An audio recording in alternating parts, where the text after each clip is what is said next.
le pido al equipo que nos grabe para saludar con muchísimo gusto al periodista y caricaturista Rafael Barajas, el Fisgón. ¿Cómo estás, querido Fisgón? Bienvenido a Sin Censura. Pues encantado de estar aquí contigo, de estar aquí con tu audiencia. Y sí, a mí me parece fantástico lo que está haciendo Xóchitl Gálvez. No sé si vieron todos ustedes que hace unos días la oposición se anotó el triunfo más importante que ha tenido hasta ahora en la campaña, que es que logró colocar 4 hashtags de manera simultánea, ¿no? Con bots que vienen de España, de Italia, de Estados Unidos, de Venezuela. Y fíjate, pusieron la tendencia narcopresidente AMLO, narcocandidata Claudia, narcocandidata Sheinbaum, etcétera. Pero fíjate qué curioso, porque en realidad toda esa tendencia está sustentada en absolutamente nada, en lo que fue un intento de campaña mediática claramente dirigida, ¿no? Y es curioso porque todos vimos cómo en la misma hora salieron 3 publicaciones que revivían una noticia falsa del 2006, una noticia sin sustento, sin contenido del 2006. Perdón, detrás de esas 3 publicaciones hay sin lugar a dudas un estratega experto en operaciones psicológicas que lo que hizo es estar operando esa estrategia para echar a andar estos hashtags de narcopresidente AMLO. Y fíjate, lo que es muy interesante es que esos hashtags en realidad estaban dirigidas a Felipe Calderón. Si algún narcopresidente hemos tenido, ¿sí?, es el que dirigió al país en los tiempos de la guerra contra el narco, en los tiempos en los que imperaba ni más ni menos que Genaro García Luna, ¿no?, de quien Sarkozy anda diciendo que era el que verdaderamente daba las órdenes y el que verdaderamente estaba ejecutando políticas de Estado. Ese es el narcopresidente. Que no nos vengan con mentiras, que no nos vengan con falsedades. Y es increíble, ¿no? Me parece fantástico que la narrativa que están tratando de impulsar pues, es muy clara. Fíjate, lo que están tratando de hacer, están haciendo una campaña brutal en medios, etcétera, de nado sincronizado, simplemente para tratar de decir, todos son iguales, todos son lo mismo y por lo tanto nosotros no somos tan peores. Como todos son lo mismo, nosotros al menos aceptamos cínicamente que somos eso, entonces vota por nosotros. Es una cosa increíble. Entonces, están haciendo están cumpliendo lo que pensamos, lo que auguramos que iban a hacer. Iban a hacer una campaña brutal de descrédito durante los meses de pre-campaña y de la campaña. Y para equilibrar el tablero, y van a seguir al pie de la letra las indicaciones de Raimundo Riva Palacio. Cuando Raimundo Riva Palacio dice la verdad ya es irrelevante, lo que importa es que hay un sector de la opinión pública que se queda con esta narrativa, no está haciendo un análisis, está dando instrucciones, está explicando cómo funciona esta estrategia de descrédito, esta estrategia de guerra psicológica, esta estrategia de cuarta generación, de guerra de cuarta generación, que se echa a andar con las 3 publicaciones simultáneas de la Deutsche Welle, de ProPublica, de Inside Reporter, y básicamente lo que están tratando de hacer, ¿sí?, es de crear una narrativa alejada de la verdad, pero que le va a servir a su audiencia simplemente para no acabarse de desmoronar. Ellos tienen un problema muy serio.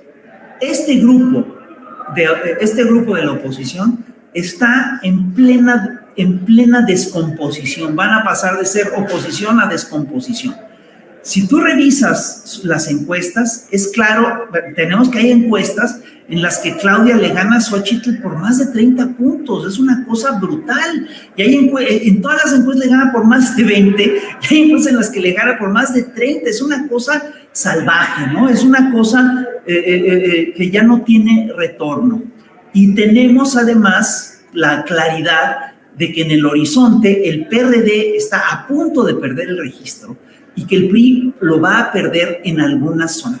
Ante esta estrategia, ¿qué es lo que hace Xochitl Gálvez? Se va de gira a Estados Unidos y hace cosas que son increíbles, porque después de que se porta súper racista, de que ha tenido declaraciones súper racistas y súper desagradables, una de las cosas que hace es que le ofrece el litio, el petróleo, la luz a Estados Unidos y le pide a Biden que intervenga en las elecciones mexicanas. Eso me parece increíble. Yo no encuentro en la historia reciente de México una campaña más desafortunada que esta.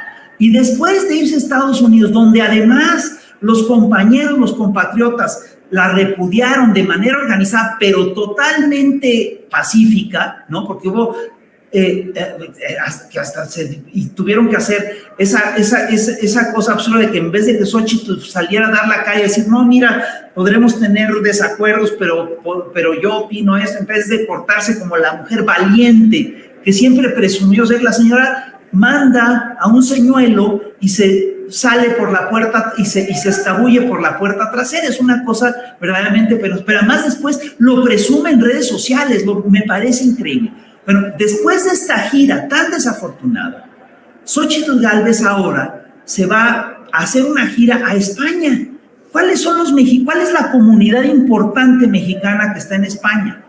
Pues es básicamente la de los expresidentes. En España están 3 expresidentes mexicanos, ¿no? Y parece ser que Xochitl se va a reunir con ellos. Ya vimos que se reunió con Felipe Calderón, como bien lo señalas tú, en las puertas de unos baños, de unos baños que dicen la chingona y el chingón, lo cual, perdón, pues es una pésima señal, un pésimo augurio. Y yo, si fuera Xochitl Gálvez, despediría desde luego en este preciso instante a su manager o bien le hubiera pedido a Felipe Calderón que no publicara su foto, porque sí es un descrédito hacerte retratar al lado del gran socio de Genaro García Luna. Pero todavía tenemos que ver, es decir, yo sí creo que hay razones suficientes para pensar que se va a entrevistar, además de Felipe Calderón, con Carlos Salinas de Gortari, con Enrique Peña Nieto, que son activos de su proyecto político, activos muy importantes de su proyecto político, y también podemos presumir o suponer que se va a reunir con la ultraderecha española, con la derecha y con la ultraderecha española en todas sus modalidades. Lo que deja ver que, una vez más, que este grupo no está centrado en buscar los intereses y el bien de los nacionales, sino que está más interesada en resolver los intereses de las multinacionales y de estos organismos de derecha que están organizados a nivel internacional y que tienen en España uno de sus epicentros políticos. Eso es lo que me explica a mí que Xochitl haya ido a dar una gira, a dar su gira a España. Todo esto, además, acompañado de una andanada mediática diciendo que Moscú va a intervenir en las elecciones mexicanas y todo esto porque en la Ciudad de México hubo publicidad de Russian TV, Eso me parece totalmente delirante. Es decir, es una cosa que es decir, las acusaciones son totalmente insustanciales. Lo que ellos están haciendo sí tiene contenidos y sí está mandando mensajes muy graves Xochitl Gálvez. Lo que dijo Claudia es totalmente cierto. Lo que está anunciando Xochitl Gálvez es que se va a ir una vez más por la estrategia de Felipe Calderón de buscar el enfrentamiento directo con los narcos. Y ya sabemos qué provocó esa estrategia. Fíjate, la estrategia lo que provocó es un incremento de la violencia en México en más del 150%. Y fíjate, el discurso que trae la derecha es un discurso muy perverso, porque ellos te dicen, no, es que ya tuvieron 5 años para probar su estrategia y no ha dado resultados. ¿Cómo no va a haber dado resultados? El abatir los crímenes de alto impacto en el 20 y tantos por ciento, en el 23%, es muy importante. Sobre todo porque las lógicas del crimen son las lógicas de la violencia Son lógicas que se vuelven incontenibles y voy a tratar de explicarlo muy brevemente. Felipe Calderón desató la violencia 150 y tantos por ciento. Con Peña Nieto subió otros 50 y tantos por ciento, 57, 59%. Con López Obrador empieza a bajar. Es decir, ¿cuál es el mérito de bajar la violencia? Yo simplemente les quiero recordar que la violencia tiene sus propias lógicas. Desatar una espiral de violencia es muy fácil, contenerla es complicadísimo y se está logrando, se está haciendo con muchísimo esfuerzo. Aquí en la Ciudad de México la criminalidad bajó más de 60%, es una cosa muy impresionante. Si no acaba de bajar en otros estados, en todo el país, es porque hay estados que no se suman a la estrategia del gobierno federal y tienes estados como claramente el estado de Guanajuato, que son los líderes en asesinatos y en homicidios dolosos de todo el país, y por mucho, un porcentaje importante de los crímenes que se cometen en el país se cometen precisamente en estados gobernados por la oposición como Chihuahua, como Yucatán, etc. Y fíjate, lo que es más importante, lo que hay que señalar es que desatar la violencia es fácil, pero revertirla es muy complicado. Y te voy a dar ejemplos históricos que son cercanos, latinoamericanos, que son muy claros. La violencia en Colombia tiene fecha de nacimiento. La violencia en Colombia nace el día en que asesinan a Eliezer Gaitán. A partir de ese momento se desata la violencia en Colombia. De hecho, hay una década que es conocida como la década de la violencia. Imagínate lo que fue ese periodo en Colombia, un incremento de la violencia bestial. Pero ahí no acabó la violencia en Colombia. Toda la violencia de los cárteles, toda la violencia del narco es una derivada, es un derivado del periodo de la violencia en Colombia.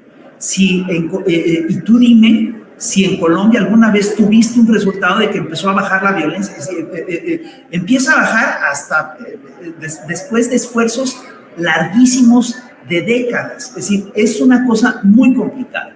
Tienes casos que son paradigmáticos, como el del mismo Salvador, ¿no? En El Salvador echaron a andar una espiral de violencia, se generó la Mara, y la violencia creció a niveles increíbles. Ahorita supuestamente está contenida porque Bukele está haciendo una cosa que es muy peligrosa, que a mí me parece que además se le va a revertir, ¿no? Que es un encarcelamiento brutal en condiciones de violación a los derechos humanos, cosa que tampoco podemos decir que está bien, que es una cosa salvaje. Tienes el caso de Guatemala, donde la violencia se desata en la lucha de la contrainsurgencia y llega a niveles brutales. Tuviste el fenómeno de los caiviles, que después vino a reforzar el crecimiento de la violencia en las zonas de los zetas. Es decir, la violencia tiene una dinámica propia que tiende a crecer. Echarla abajo, tener una política de Estado que logre empezarla a rescindir es importantísimo. Que la señora Xóchitl Gálvez se tome la foto con Felipe Calderón, está efectivamente mandando el mensaje de que piensa reeditar la política de balazos más balazos. Ese es el problema de fondo. Hay que también ser muy, muy claros que tiene que ser generacional este enfrentamiento a la violencia. Yo, querido Fix, constantemente doy el ejemplo de lo que ocurre en la Alemania de la posguerra. En 6 años, con su nuevo canciller y nuevo presidente, no pudieron levantar al país después de la circunstancia tan terrible a la que se habían enfrentado. Les tomó generaciones enteras, décadas enteras poder consolidar a Alemania y una unificación para poder consolidar a Alemania como una potencia una vez más. Esa es la realidad. No se puede de ninguna forma físicamente llegar a salvar a un país de la violencia y la inseguridad en 6 años. Lo que está ocurriendo en El Salvador es difícil de medir, puesto que en estos momentos los medios ya son controlados por el gobierno. Este señor, bueno, pues efectivamente está en un verdadero estado autoritario en el que se denuncia que incluso muchas personas han encontrado la prisión de manera injusta. en algo en lo que supuestamente pagarían justos por pecadores, el hecho de tener a verdaderos pandilleros y personas inocentes en las cárceles en El Salvador. De todas formas, la realidad es que ellos no buscaron de alguna otra forma enfrentarse al crimen en lo absoluto. No lo hicieron de tal manera. De hecho, le pido al equipo que nos grabe, es una mentira del conservadurismo de la oposición mexicana el decirnos que Felipe Calderón pues es el único presidente que se ha enfrentado al narcotráfico. Ahí están las pruebas. Su secretario de Seguridad Pública está detenido aquí en Estados Unidos, ya ha declarado culpable de una serie de delitos relacionados al narcotráfico. Esa es la realidad. Lo preocupante es que Xóchitl Gálvez venga acá a Estados Unidos, se reúna con puros impresentables, pida la intervención de Estados Unidos en las elecciones de México, en un momento en el que Estados Unidos seguramente se burlaron de ella, ¿no? Porque pues ya bastantes problemas tienen con su propia elección e intentando reelegir a Biden. Y vaya a España a reunirse con ese carnicero que abrió las puertas del infierno para todos los mexicanos, con Felipe Calderón. Yo creo que lo preocupante aquí, lo interesante de todo esto es, no sé si sea tanto la estupidez de hacerlo público, sino a lo mejor lo descarados que resultan. No sé si tú supiste, pero aquí en Sin Censura, el maestro Francisco Paco Cruz nos planteaba cómo es que Alejandra del Moral también viajó a España antes de las elecciones del Estado de México, pero fue todo a puerta cerrada para reunirse con Enrique Peña Nieto, como en esos momentos líder del grupo Atlacomulco. Bueno, aquí fue a todas luces, abiertamente, Xóchitl Gálvez yendo a eventos públicos en los que apareció Felipe Calderón. Es mucho el descaro y yo de verdad no entiendo cuál es la intención en cuanto a los votos. Yo creo que yo no sé quién en su sano juicio diga, ay, no mames, qué chingón, voy a votar por Xóchitl porque se reunió con el comandante Borolas. Dos cosas que son importantes señalar en este proceso, que es que quien sube la foto de Xóchitl Gálvez con Felipe Calderón es el propio Felipe Calderón. Esto básicamente te habla de la necesidad que siente Felipe Calderón por regresar a la arena pública de México. Es decir, si tú revisas el timeline de Xóchitl Gálvez, yo tengo lo que yo pude ver es que ves la foto de ella. Ella no lo subía, la retuitea después cuando Felipe Calderón lo sube bien y así, y decir, ya no le queda de otra más que decir, sí, claro, aquí yo estaba con el joven y tal. Pero lo que yo sí veo y que es increíble es que Xóchitl, estamos ya a poco de las elecciones.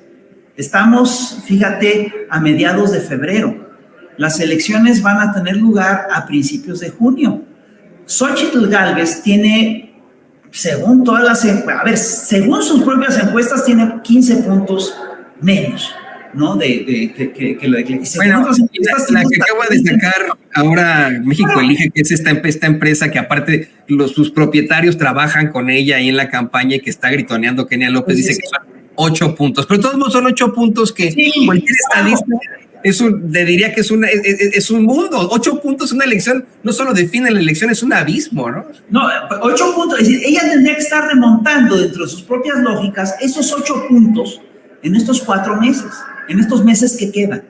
Lejos de estar remontando, está bajando en las encuestas. Ahora, la verdad es que sí está muy chistosa la encuesta que le da a ella 8 puntos, porque la verdad es una encuesta que se sale de la lógica de las demás encuestas que le dan a Claudia entre 20 y 30 y tantos puntos. Es una cosa muy importante, la diferencia es brutal, la diferencia es enorme, es una cosa muy seria. Y lo que yo sí veo es que Xóchitl no está haciendo nada para efectivamente poder remontar estos puntos. Yo me pregunto cuántos votos habrá adquirido después de su gira por Nueva York, cuántas intenciones de voto habrá cambiado después de su fotografía con Felipe Calderón. Es decir, eso ahora sí que es un desastre, va a ser un desastre descomunal. Entonces, ¿qué le queda a la oposición? Lo que le queda a la oposición es hacer guerra judicial, es decir, es hacer guerra mediática, que ya están en eso a todo lo que da, y hacer guerra judicial. Mi pronóstico es muy claro, te lo digo desde ahorita, van a buscar, por un lado, anular la elección, es decir, van a hacer lo posible por anular el mayor número posible de casillas. Y lo que van a buscar después es buscar judicializar el proceso. Para allá van. Y lo que buscan ya no es ganar la elección, sino simplemente sembrar la idea de que estuvimos ante una elección de Estado, de que Claudia Sheinbaum va a ser una presidenta ilegítima porque llegó de la ilegalidad, tal. Es decir, la popularidad de Andrés Manuel López Obrador no juega nada en esa ecuación. La movilización del pueblo de México en el 2018, entre el 2018 y el 2024 no juega en esa ecuación. No ha habido una concientización del pueblo de México en ese esquema, en esa narrativa, ¿no? Entonces, yo sí veo que van para allá. Entonces, tenemos que prepararnos simplemente para defender la elección a varios niveles. Defenderla, por un lado, por supuesto, que de los posibles fraudes que históricamente han hecho el PRI y el PAN, en ese orden. Y luego para defenderla de la guerra mediática y de la guerra judicial. Y lo que buscan, por supuesto, es que no se consolide el plan C. Y yo sí creo que ahora queda más claro que nunca que los mexicanos sí necesitamos, pero ahora sí que es una necesidad hasta biológica, impulsar el plan C. Y sí necesitamos consolidar la cuarta transformación, impulsando el cambio en el aparato, en todo lo que es el poder judicial, ¿sí? Y seguir impulsando la revolución de las conciencias, que es la única cosa que nos va a permitir librarnos o salir avante de lo que es esta embestida mediática salvaje. Por cierto, es penoso el papel que están jugando algunos intelectuales del viejo régimen. Me llama la atención, por ejemplo, el papel que están jugando gentes como Aguilar Camín o como Jorge Castañeda, ¿no? Que Jorge Castañeda se lanza, Aguilar Camín apoya todas las tesis del narcopresidente y del narcoestado, y Jorge Castañeda se lanza con un artículo que es verdaderamente insostenible, ahora sí que no es digno de un hombre inteligente, ¿no? Diciendo que pues, la campaña mediática tiene todo el sentido, que él no puede afirmar que López Obrador sea un narcopresidente, pero tampoco lo podría refutar. Es verdaderamente increíble que quieran hacer esta acusación, ¿sí? Que quieran construir esta narrativa con un material tan claramente insolvente, tan claramente insostenible. Yo aquí lo dejaría, no sé. Sí, totalmente de acuerdo, pero son los mismos de siempre, en mi opinión, los mismos sujetos que nadie lee, que a lo mejor ves en documentales o en mesas de análisis, y disculpa la palabra, pero de absoluta hueva ahí en Televisa por las noches o en estas mesas infames, y se acabó, ¿no? La verdad es que el común denominador de los mexicanos, en su gran mayoría, pues minimizan sus declaraciones y están minimizando en lo absoluto esto del narcopresidente. Si tú le pones en estos momentos narcopresidente en Google o en el mismo buscador de Twitter o lo que tú quieras, la foto que te sale es la de Felipe Calderón. Esa es la realidad, es lo más chistoso de todo. La foto que sale es Felipe Calderón y se acabó. Y bueno, pues, querido Fis, me dio como siempre muchísimo gusto platicar contigo y tener este análisis tan profundo, tan interesante de esto que ocurre ya muy, muy cerca de las elecciones. Hay que estar pendientes precisamente de estas estratagemas en las que quieren incurrir desde la oposición.